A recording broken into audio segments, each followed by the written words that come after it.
नमस्कार. आकाशवाणी औरंगाबाद केंद्राच्या बातमीपत्रात मी राजश्री पोहेकर आपलं स्वागत करते. ठळक बातम्या.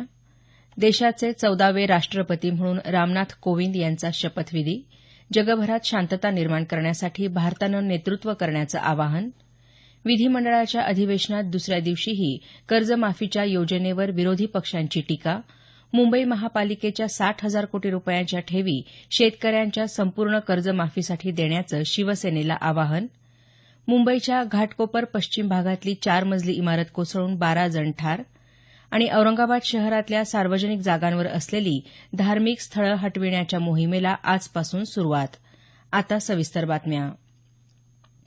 देशाचे 14वे राष्ट्रपती म्हणून रामनाथ कोविंद यांनी काल शपथ घेतली. संसदेच्या मध्यवर्ती सभागृहात आयोजित शपथग्रहण समारंभात सरन्यायाधीश जे.एस. खेहर यांनी त्यांना राष्ट्रपती पदाची शपथ दिली.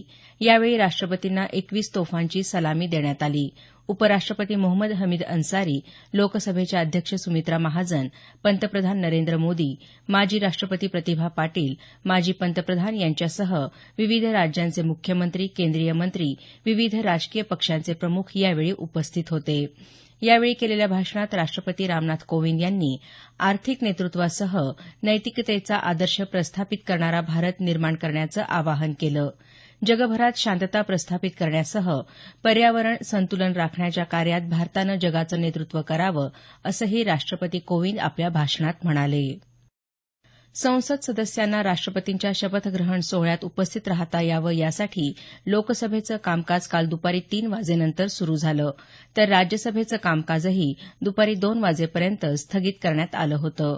राज्यसभेत दुपारनंतरच्या सत्रात शेतकऱ्यांच्या समस्या आणि शेतकरी आत्महत्येच्या घटनांमध्ये वाढ या विषयावर अल्पकालिक चर्चा करण्यात आली. राष्ट्रवादी काँग्रेसचे खासदार प्रफुल्ल पटेल, काँग्रेसच्या खासदार रजनी पाटील यांनी या चर्चेत सहभाग नोंदवत महाराष्ट्रातल्या शेतकऱ्यांच्या परिस्थितीकडे लक्ष वेधलं. लोकसभेचं कामकाज दुपारी 3 वाजता सुरू झाल्यानंतर काही वेळातच दिवसभरासाठी तहकूब करण्यात आलं.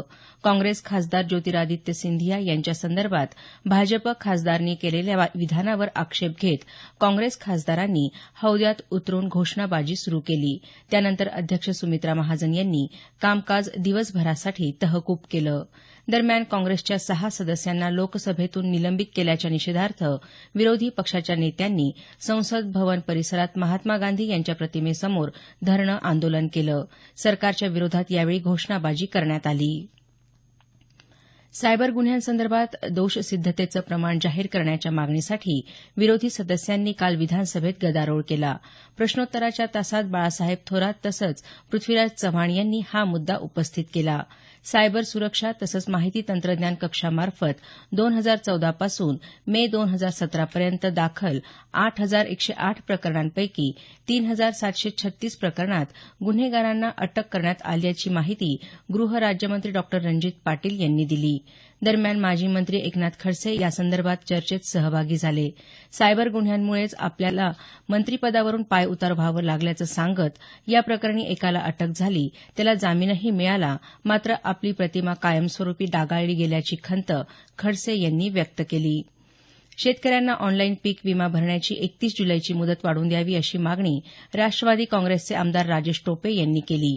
या मागणीचा विचार केला जाईल असं अन्न आणि नागरी पुरवठा मंत्री गिरीश बापट यांनी विधानसभेत सांगितलं.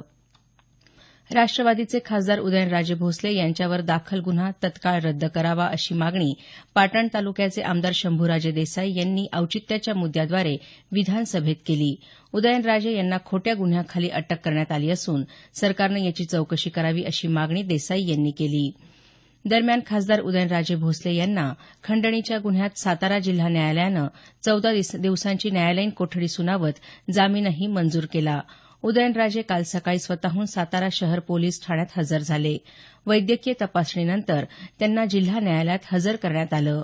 न्यायालयानं त्यांना 14 दिवसांची न्यायालयीन कोठडी सुनावत जामीन मंजूर केला. या प्रकरणी पुढची सुनावणी 2 ऑगस्टला होणार आहे.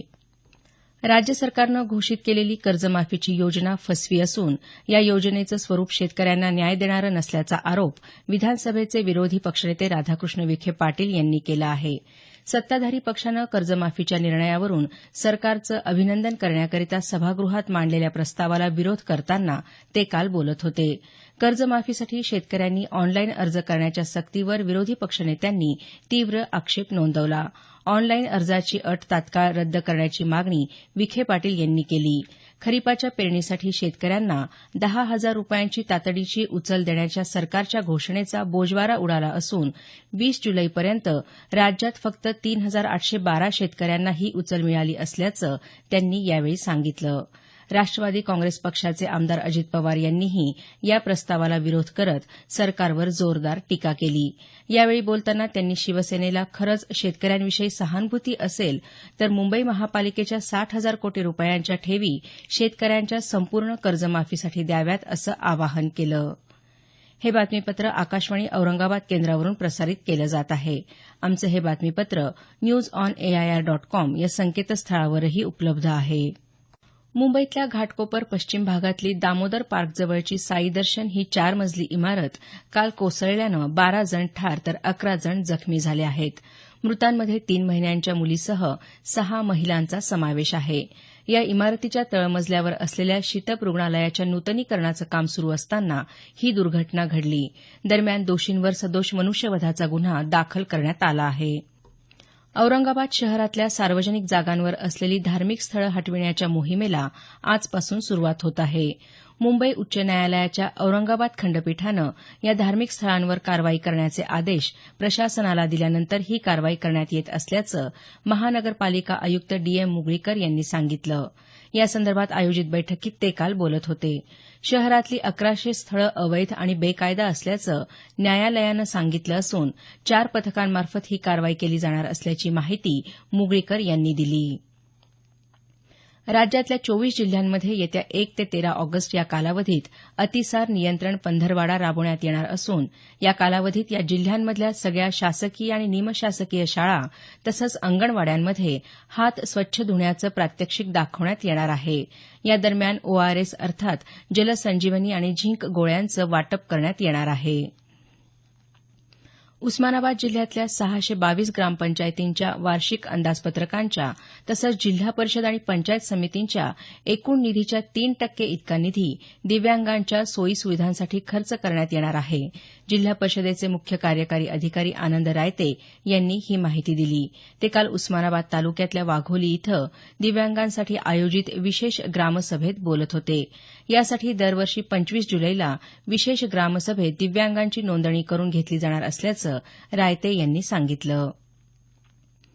भारत श्रीलंका संघादरम्यानचा क्रिकेट कसोटी मालिकेतील पहिला सामना आज श्रीलंकेतल्या गॉल इथं होणार आहे. ही मालिका 3 सामन्यांची असेल. पैठणच्या जायकवाडी धरणातल्या जिवंत पाणीसाठ्यात आज सकाळी 38.87% एवढा पाणीसाठा झाला आहे.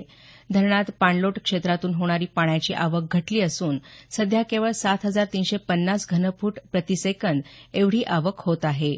शेतीसाठी धरणाच्या दोन्ही कालव्यातून 1,100 घनफूट प्रतिसेकंद पाणी सोडण्यात आलं असल्याचं सिंचन विभागाच्या नियंत्रण कक्षातून सांगण्यात आलं.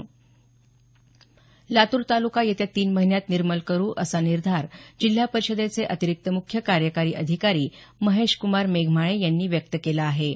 तालुक्यातल्या साई इथं स्वच्छ भारत अभियानाअंतर्गत आयोजित निर्मल ग्रामसंदर्भातील कार्यशाळेत ते काल बोलत होते. जे गाव निर्मल होईल त्या गावाला विशेष 5 लाख रुपयांचं बक्षीस दिलं जाईल असं मेघमाळे यांनी सांगितलं. शेवटी पुन्हा काही ठळक बातम्या. देशाचे 14वे राष्ट्रपती म्हणून रामनाथ कोविंद यांचा शपथविधी. जगभरात शांतता निर्माण करण्यासाठी भारतानं नेतृत्व करण्याचं आवाहन. मुंबईच्या घाटकोपर पश्चिम भागातली 4 मजली इमारत कोसळून 12 जण ठार. आणि औरंगाबाद शहरातल्या सार्वजनिक जागांवर असलेली धार्मिक स्थळं हटविण्याच्या मोहिमेला आजपासून सुरुवात. याबरोबरच हे बातमीपत्र संपलं. आमचं यानंतरचं संक्षिप्त मराठी बातमीपत्र सकाळी 10 वाजता.